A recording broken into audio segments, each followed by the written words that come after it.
There's a lot of people who practice improvisation in various ways that have been really strongly influenced by Zen thought. The reason I'm a musician is because of those moments sometimes when I play that I identify as being very spiritual moments, that they're moments of this kind of completeness. So I just want to put that out there as a palette of things to talk about it, because I could have just made all that up. But you guys are actually experienced in both realms. So. Oh, right. And actually for me, improvisation was my way into Zen. That I understood improvisation before I got how that could relate to sitting still. And as an improvisational dancer, our company was together for about 10 years, and we rehearsed this capacity to be in the moment and follow what was unfolding. And as a dance improvisation person, you can actually see and you can hear when someone is in their head, when they're trying too hard.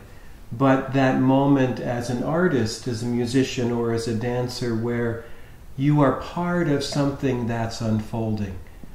For me, it was a great joy to work in improvisation that way. Those moments where life is not a burden, where we see how effortlessly it comes. And the teaching of Zen is that this is our whole life. You know, we imagine that we're in charge. We imagine that we're the one who's calling the shots. When, if we look more closely, we see that our life is happening. And that what we're studying in Zen is the capacity to be ourselves, to stop making things up and to let what's happening happen. When you started talking about these people who were doing improvisational music and dance, I'm thinking of like Merce Cunningham and John Cage, who, John Cage anyway, was directly inspirational because we went to a university where he had been a professor. So a lot of my music professors anyway were really interested in chance operations and in composing through just seeing what would happen. And so all of this is very connected to the philosophy of Zen, where we discover things that are happening as they're happening. One of the beautiful things about Zen practice for me is that it's very body-based and not intellectually based. So as a musician, I can feel my hands on a keyboard and know where chords are physically. I just had a lesson the other day. I hadn't had a lesson in years and years and years, and the teacher said, play this scale. My hands knew what to do, but I couldn't have told you what I was about to do.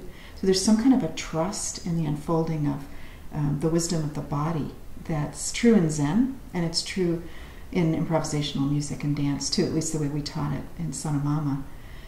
Finding this core to trust and center in, and then this kind of like unplanned quality of what's going to happen next. I mean, to me, that's what improvisation is.